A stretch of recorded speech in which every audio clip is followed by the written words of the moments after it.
말씀을 가지고 함께 말씀 나누겠습니다. 오늘 읽은 본문의 말씀이 이제 사도 바울 일행이 배가 파손되었지만 멜레데라고 하는 섬에 도착을 해서 거기 있는 원주민들의 호의를 받는 모습으로 나와 있습니다. 호의를 베풀고 있는 원주민들이 딱 보니까 이 바울이 독사에 물려 있는 것을 보게 되었습니다. 그래서 이 원주민들이 생각하는 거죠. 이 바울은 뭔가 잘못한 게 있다. 진실로 이 사람은 살인한 자로다. 바다에서는 구조를 받았지만 공의가 그를 살지 못하게 한다라고 판단을 합니다. 근데 지켜보고 있는데 바울이 조금도 상하지 않고 짐승을 물에 떨어버리니까 붓거나 미래 죽을 줄 알았는데 죽지 않으니까 이 사람이 생각합니다. 이 사람은 신이다 라고 말하는 것으로 오늘 본문의 말씀들은 표현되어 있습니다. 우리의 기준점을 내가 보는 관점에서 볼 것인가 하나님이 보시는 관점에서 볼 것인가로 바꾸지 않으면 내 판단과 내 생각이 잘못될 수 있다는 사실을 우리에게 보여주고 있습니다. 그러니까 내가 보는 나와 남이 보는 나와 자녀가 보는 나와 하나님이 보시는 나와 다를 수 있다는 거죠. 우리가 어떤 사람을 볼 때도 판단 기준이 다 다릅니다. 한 사람을 보고 이야기할 때 어떤 사람은 좋은 사람이다 라고 말하고 어떤 사람은 나쁜 사람이라고 말합니다. 판단 기준이 자기에게 있으면 내가 보여지는 대로 판단을 해서 이 사람 좋은 사람이야, 이 사람 나쁜 사람이야 라고 판단할 수 있다는 거죠. 끊임없이 우리가 이 판단이 틀릴 수 있다는 사실을 인정하고 판단 기준이 내가 아니라 하나님이 보시기에로 바꾸는 작업들을 가져야 된다는 사실을 생각해 보아야 됩니다. 원주민 입장에서 보는 판단이 이렇습니다. 파손된 사람들이 와가지고 물에 젖어 있으니까 이 사람들 위해 가는 선한 마음을 가지고 불을 피워주는 거죠. 좀 도와주려고 하는 마음을 가졌습니다. 그런데 바울이라고 하는 사람이 나무 만져가지고 불에 넣고 이러다 보니까 그 안에 있는 뱀이 바울을 물었습니다. 생각하는 거죠. 보여지는 모습들을 판단하니까 뱀이 물고 있는 바울, 그러니까 판단하기를 이 사람은 진짜 살인자다. 바다에서는 구원을 받았지만 공의가 이를 살지 못하게 한다라고 판단한 거죠. 또 조금 있다가 바울이 다른 행동들을 보이니까 뱀을 떨어버리고 붓거나 이러지 않으니까 이 사람이 신이다라고 판단하는 거죠. 보여진 판단, 신이라고 판단한 것도 잘못된 판단이었고, 그러니까 진정 살인자다라고 판단한 것도 잘못된 판단이었습니다. 우리는 우리의 우리 눈에 보기에 알고 있는 것을 가지고 판단할 때가 있습니다. 그때마다 우리가 내 판단이 틀릴 수 있다는 사실을 인정해야 하나님의 영광을 볼 수 있습니다. 욥의 친구들이 욥을 보고 판단하는 게 있었습니다. 이 사람은 하나님께 죄를 지은 사람이야. 죄가 없이는 이런 어려움 당하지 않아. 판단의 기준이었습니다. 그 판단을 가지고 욥을 정죄했습니다. 우리가 알고 있듯이 하나님이 보시는 욥과 욥이 욥 자신을 보는 눈과 욥의 친구들이 욥을 보는 눈이 다 달랐지만 하나님이 보시는 판단이 가장 옳았다는 사실을 우리는 알게 됩니다. 그러므로 우리는 우리의 기준점을 내려놓고 하나님이 무엇을 말씀하고 싶으신가를 볼 수 있어야 됩니다. 실수를 보거나 실패를 볼 때도 사람이 잘 된 거나 안 된 거를 볼 때도 내 판단 기준을 가지고 이 사람 잘한 거야 못한 거야 라고 판단하는 모습이 아니라 판단을 유보하고 기준점이 하나님이 원하시는 기준점을 갖고 있는가로 자기를 돌아보지 않으면 우리의 판단이 도리어 정죄가 되어질 수 있고 우리의 판단이 도리어 하나님의 영광을 가릴 수 있다는 사실을 우리에게 보여주고 있습니다. 우리는 보통 실수하거나 실패하거나 어려움을 겪으면 뭔가 잘못한 게 있어 라고 생각하고 싶어 합니다. 병이 들면 뭔가 잘못한 죄가 있으니까 병든 거지, 실패하면 그렇게 이야기하고 싶어 합니다. 어려움을 겪으면 독사에 물린 사람을 보면 무슨 문제가 있었지라고 판단하고 싶어 합니다. 이 판단을 내려놓고 그 안에 하나님이 내게 무엇라고 말씀하고 싶으신지를 돌아보는, 내 판단 기준으로 나를 보지 않고 상대방을 보지 않고 하나님의 기준을 회복할 수 있는 믿음의 귀하고 복된 삶이 되어질 수 있기를 예수님의 이름으로 축복합니다. 사람들은 어떤 성공을 보면 바울이 독사에 죽지 않고 붙지도 않고 쓰러지지도 않고 이런 걸 보면서 이게 신이다 라고 칭송하는 것처럼, 어떤 성공을 보면, 좋은 것을 보면, 인간적으로 잘된 것을 보면 지나치게 높게 보려고 하는 마음들이 있습니다. 성경에는 가장 이스라엘 백성 속에 어려운 시대를 이야기할 때, 두 시대를 이야기할 때 아합 왕 시대와 여로보암 2세 시대, 멸망한 나라의 시대를 봅니다. 근데 그때가 이스라엘 입장에서는 굉장히 번성한 때였습니다. 아합 왕을 하나님이 못된 왕이다 라고 말씀하시지만, 아합 왕이 치리할질 때 그 북방 이스라엘은 잘 사는 나라였습니다. 모압이 조공을 바칠 정도로 잘 사는 나라였습니다. 나라가 망하는 여로보암 2세 때 북방 이스라엘이 멸망하기 얼마 전까지 반짝 빛나는 시대가 여로보암 2세 때였습니다. 가장 무역도 잘 됐고 경제도 잘 살아났고 부국 강병을 이룬 나라였습니다. 그럼 우리가 보았을 때 인간적인 눈으로 보면 성공처럼 보입니다. 와, 대단하다 라고 볼 수 있습니다. 사람이 보는 눈과 하나님 보신 눈이 다를 수 있다는 사실을 인정한다면, 성공을 통해서 우리가 이것 때문에 잘 됐다 혹은 안 됐다라고 판단할 수 없다는 거죠. 끊임없이 우리 판단 기준 속에 하나님의 주인 되실 수 있도록 내려놓지 않으면 우리의 판단이 틀릴 수 있다는 사실을 기억해야 됩니다. 저도 여러분도 사람이 보기에가 아니라, 내가 보기에가 아니라 하나님이 보시기에 그 안에 그 기준점을 가지고 믿음으로 순종할 수 있는 저와 여러분의 삶이 될 수 있기를 예수님의 이름으로 축복합니다. 그러면 내가 상대방을 판단할 때도 기준점을 잘 바꾸어서 정죄하지 않고 잘 판단하고 그것을 내 삶 가운데 적용시켜야 됐지만, 또 상대방이 나를 판단할 때 바울의 입장에서 원주민들이 저 사람은 진정 살인자다, 공의가 죽게 한다 라고 말할 때 바울이 거기 그 말에 상처를 받아가지고 내가 이 말 때문에 못 살겠어 이래버리면 문제가 되는 거죠.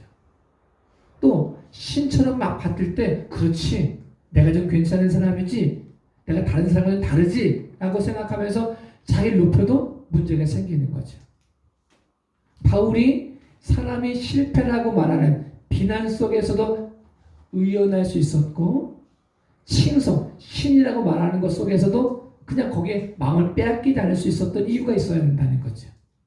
우리 삶 가운데도 지나치게 상대방의 말에 신경을 쓰다가 그 사람 말이 진리인 것처럼, 하나님의 말씀이 진리여야 되는데 상대방의 말이 진리인 것처럼 마음을 빼앗길 수 있다는 사실을 경고해 주고 있습니다. 저희 여러분에게도 칭찬을 들어도 혹은 비난을 들어도 실패를 해도 혹은 성공을 해도 그 모든 기준점이 하나님께 있으므로 성공도 하나님께 영광이 되어지고 실패도 하나님께 영광이 되어지고 비난도 하나님께 영광이 되어지고 칭송도 하나님께 영광이 되어질 수 있도록 우리 중심을 하나님께 둘 수 있는 저와 여러분의 삶이 되어질 수 있기를 예수님의 이름으로 축복합니다. 우리가 잘 알고 있는 한나 같은 경우가 이 사람이 아이를 못 낳아가지고 열심히 기도하고 있었을 때 그때 술 취한 사람이라는 비난을 받았습니다. 근데 이 사람이 이 비난 때문에 상처를 받지 않았습니다. 도리어 이 비난을 통해서 더 하나님께 다가설 수 있는 기회로 삼았습니다. 수르보닉의 여인이 예수님께 개와 같다는 모습으로 그렇게 이야기를 들었습니다. 주인이 자녀들에게 줄 떡을 개들에게 던짐이 마땅치 않다는 말을 수르보닉의 여인이 들었습니다. 그 말을 다른 말을 들으면 너는 개와 같다고 이야기하는 거잖아요. 근데 그 사람이 그 말에 상처를 받고 포기한 게 아니고 도리어 하나님께 기도하는 기회로 삼습니다. 맞습니다, 주님. 그러나 개들도 주인의 상에서 떨어지는 부스러기를 먹습니다. 라는 말씀으로 고백합니다. 이 고백을 통해서 네 믿음이 크도다, 이 여인의 믿음이 크도다 라는 말씀을 들었다는 거죠. 우리가 때때로 사람들이 주어지는 말 때문에 그 말에 마음을 빼앗겨가지고 낙심하고 절망할 때가 있습니다. 그런데 그 판단 기준을 하나님께 옮겨드리면 기도의 기회가 될 수 있다는 사실을 우리에게 보여주고 있습니다. 다윗이 압살롬 피해 도망을 갈 때 시므리라고 하는 사람이 와가지고 저주했습니다. 그 옆에 있던 사람들이 말하죠. 저런 놈 한 칼에 없애버립시다 라고 말합니다. 그때 다윗이 말합니다. 하나님이 시므리를 통해 저주하라고 하시는데 어떻게 알겠냐. 도리어 그 저주가 하나님 나라를 궁히 여길 수 있는 기회가 됐으면 좋겠다라고 고백을 했다는 거죠. 우리가 때때로 실패하고 실수하고 또 비난을 들을 때 그것 때문에 기준점을 내게 두면 무너집니다. 상처를 받습니다. 어떻게 그럴 수 있어? 라고 말할 수 있습니다. 그것이 도리어 기도의 기회가 될 수만 있다면, 기준점을 바꿀 수만 있다면, 하나님의 관점을 볼 수만 있다면 우리의 삶은 또 다른 하나님의 영광이 되어질 수 있다는 사실을 우리에게 보여주고 있습니다. 이 사실에 무너지면 상처를 받습니다. 그러나 이 사실을 딛고 일어서면 하나님의 영광을 볼 수가 있습니다. 우리가 잘 알고 있는 것처럼 다윗이 사울왕이 쫓아올 때 목숨을 구걸하기 위해서 블레셋 땅으로 망명한 적이 있었습니다. 아기스 왕에게 망명을 해가지고 시글락에 거하고 있었을 때 블레셋과 사울과의 싸움이 있다는 말을 듣고 출전하지 않을 수 없어도 출전했습니다. 근데 이제 아기스 왕의 신하들이 얘랑 같이 못 가겠다. 이래가지고 다시 시글락으로 돌아와야 되는 모습이었습니다. 그럼 시글락에 같이 모여 있었던 다윗과 함께 있었던 장수들은 생사고락을 함께 했던 장수들이었습니다. 광야를 도망다니면서도 함께 눈물을 흘리고 땀을 흘리고 피를 가는 전우들이었습니다. 그런데 전우들이 어떤 모습이 됐느냐? 시글락에서 잠깐 한 일주일 정도 자리를 비운 사이에 아말렉이 와가지고 다 잡아갔습니다. 가족들을 다 잡아갔습니다. 그러니까 와보니까 자기 가족들이 다 없어졌거든요. 쑥대밭이 됐거든요. 그때 이 군장관들이 어떤 걸 판단하느냐? 다윗을 향해 돌을 들어 다윗을 죽이려고 했습니다. 다윗도 동일하게 빼앗겼는데 다윗도 동일한 아픔이 있었는데 그 아픔을 보지 못하고 다윗이 잘못한 줄 알고 다윗에게 모든 책임을 돌리고 돌을 들어 던져 죽이려고 했습니다. 그때 다윗이 어떻게 그럴 수 있어? 이렇게 말한 게 아닙니다. 어떻게 나한테 이럴 수 있어? 거기 상처받은 게 아니었습니다. 기준점을 내게 두면 어떻게 그럴 수 있어가 나옵니다. 내가 너희한테 어떻게 했는데 나한테 이럴 수 있니? 라고 말할 수밖에 없다는 거예요. 그런데 다윗이 그 순간 그 모든 기준점을 하나님께 옮기면서 문제가 해결되어지기 시작했습니다. 서운함을 고백하지 않습니다. 어떻게 그럴 수 있어라고 말하지 않습니다. 도리어 하나님께 기도함으로 힘을 얻었다라고 고백을 하고 있습니다. 그 힘을 얻는 것을 가지고 다시 이들이 힘을 내가지고 아말렉과 쫓아가 아말렉에서 빼앗겨갔던 모든 가족들을 다 찾아왔다는 사실을 우리에게 보여주고 있습니다. 때때로 우리는 사람의 말이 참 아프게 들릴 때가 있습니다. 어떻게 나한테 이럴 수 있지? 라고 생각할 때가 있습니다. 기준점이 내게 있으면 그런 말이 나올 수 있습니다. 기준점을 바꾸기 시작하면 그 모습을 통해서도 도리어 기도의 기회가 될 수만 있다면, 도리어 하나님의 영광이 될 수만 있다면 그 모든 모습을 통해서도 하나님께 영광이 되어질 수 있다는 사실을 우리에게 보여주고 있습니다. 저에게도 여러분에게도 사람들이 주어진 모든 판단 속에 그 말에 반응하기 전에 내 기준점이 어디 있는가를 돌아보므로 하나님께서 원하시는 기준점을 품고 있으므로 조소일지라도 비난일지라도 조롱일지라도 그 모든 모습을 통해서 하나님의 영광을 볼 수 있는 저와 여러분의 삶이 되어줄 수 있기를 예수님의 이름으로 축복합니다. 보통 우리가 칭찬을 듣는 건 되게 좋아하지만 비난받는 건 굉장히 싫어합니다. 칭찬을 받으면 성공했다고 생각하고 비난받으면 실패했다고 생각합니다. 그런데 칭찬 속에도 굉장히 큰 위험이 있다는 사실을 기억해야 됩니다. 칭찬을 받을 때 기준점을 하나님께 옮겨두지 못하면 그 칭찬이 도리어 올무가 되어지고 넘어짐의 기회가 될 수 있다는 사실을 우리에게 보여주고 있습니다. 바울이 뱀에 물려 죽을 것 같은 그 상황 속에서 저 사람 진짜 살인자다 이 말도 시험이었지만 붙지도 않고 쓰러지지도 않고 떨어졌을 때 신이다 라고 말할 때도 위험이었습니다. 칭찬받을 때도 위험일 수 있습니다. 큰 성공 속에 위험이 올 수 있습니다.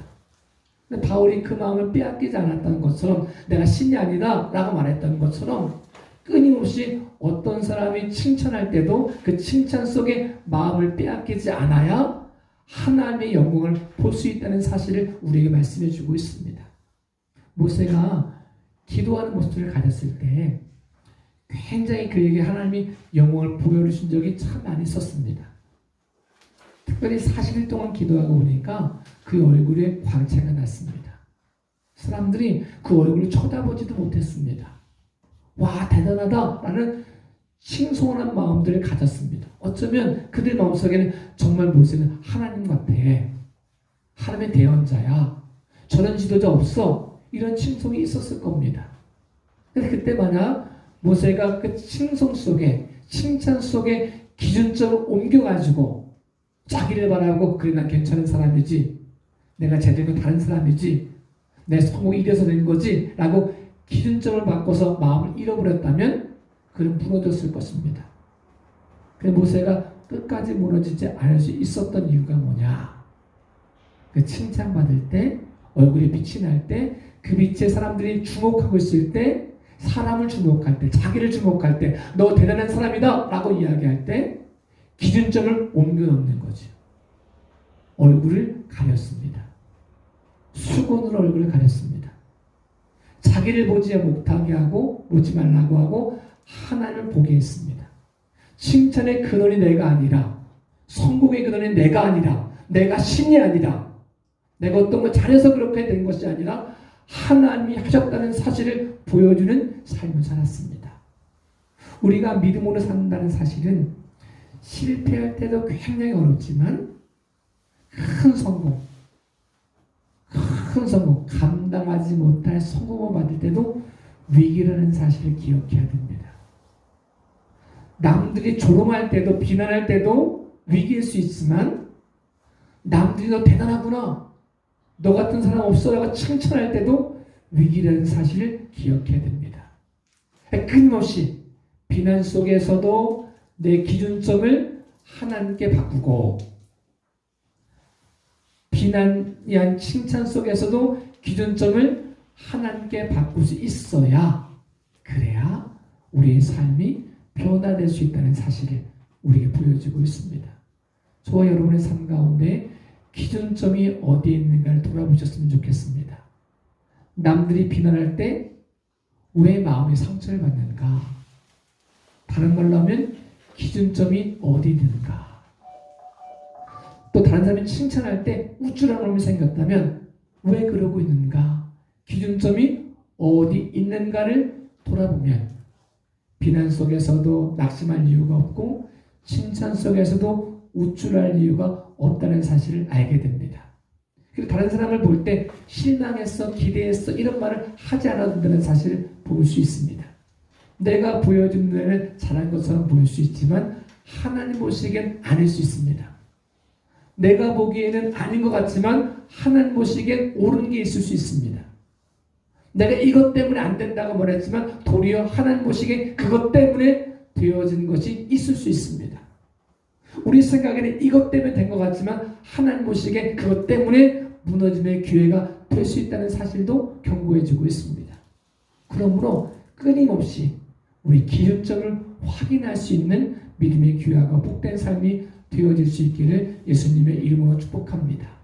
혹 우리는 이 원주민처럼 우리가 보여지는 대로 좀 아닌 것 같을 때는 저 사람 진짜 나쁜 놈이야 라고 말했다가 자기 기대와 다르니까 저 사람 신이야 라고 말하는 사람은 아닌지, 또 우리 마음속에 다른 사람이 어떻게 말하는 것에 마음을 빼앗겨가지고 어떻게 나한테 그럴 수 있어 라고 막 말하고 낙심하는 사람은 아니었는지, 그럼 그렇지 내가 이런 사람이야 라고 우쭐하는 마음은 아니었는지 돌아보므로 하나님이 원하시는 기준점을 통하여 회복의 역사를 경험하는 저와 여러분의 삶이 될 수 있기를 예수님의 이름으로 축복합니다.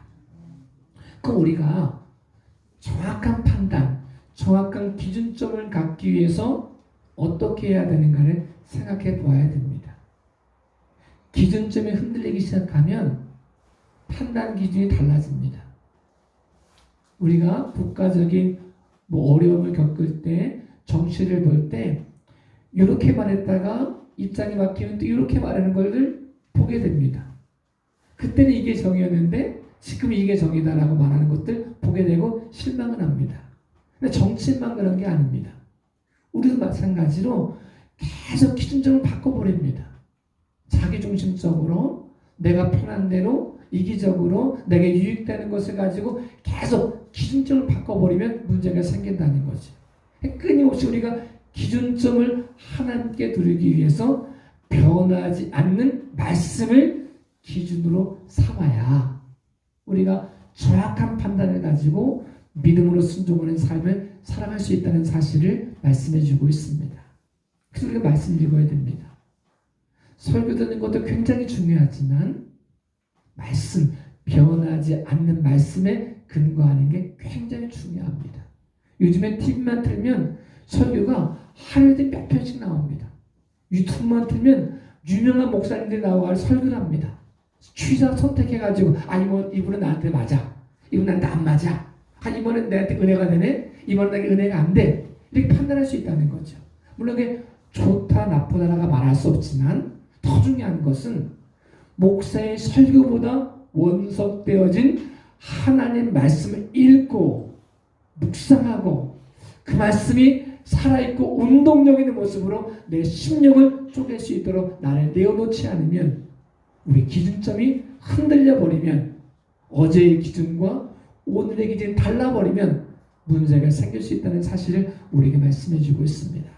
저희도 여러분에게도 말씀을 읽고 말씀을 듣고 말씀을 결단하고 말씀을 묵상함으로 말씀 안에 주시는 은혜를 통해서 기준점을 확립할 수 있는, 변하지 않는 기준점을 확립할 수 있는 믿음의 귀하고 복된 삶이 되어질 수 있기를 예수님의 이름으로 축복합니다. 또 두 번째, 우리가 누군가 판단하고 싶을 때 이래서 안 돼, 저래서 안 돼, 이건 잘한 거야, 못한 거야 라고 판단하고 싶을 때 내 기준점을 내려놓는 모습이 필요하다는 사실을 인정해야 됩니다. 욥의 친구들은 하나님이 천상회의에서 사단과 어떤 말씀하시는지 모릅니다. 보여지는 현상은 볼 수 있지만 그 원인이 뭔지를 모릅니다. 또 어디를 이끌어 가시려고 하시는지, 하나님의 계획이 어디 있는지 모릅니다. 지금 당장 보여지는 것만 볼 수 있는 게 사람의 모습입니다. 그렇기 때문에 내 기준을 내려놓아야 됩니다. 내가 틀릴 수 있다는 사실을 인정해야 됩니다. 하나님 말씀하실 수 있도록, 하나님이 역사하실 수 있도록, 그 삶 가운데 하나님만의 기준점 되어줄 수 있도록 나를 내려놓지 않으면 우리 판단이 틀릴 수 있다는 사실을 기억하고 계속해서 보이는 대로 판단하지 않고, 들리는 대로 판단하지 않고, 내가 아는 대로 판단하지 않고 하나님이 역사하심을 기대할 수 있도록 판단을 유구하고 하나님과 동행할 수 있는, 하나님과 연결될 수 있는 그분의 뜻을 순종할 수 있는 믿음의 귀하고 복된 삶이 되어질 수 있기를 예수님의 이름으로 축복합니다. 또 우리가 생각해야 될 것들은 어떤 사람이 나에게 무엇라고 말해도 그것을 판단 기준으로 알고 대항하지 말고, 또 우쭐하지도 말고, 우리가 해야 될 것, 하나님께 아뢰 수 있는 기도의 모습으로 바꿔야 된다는 거죠. 어떻게 이야기해도 그 말이 내 삶을 바꿀 수는 없습니다. 우리의 삶을 바꾸시고 우리의 삶을 책임질 수 있는 것은 사람의 말이 아닙니다. 사람의 다수결도 아닙니다. 사람의 판단도 아닙니다. 하나님만이 우리의 삶 가운데 진정한 주인이심을 고백할 수 있는 모습이 되어져야 됩니다. 그렇기 때문에 기도하는 거죠.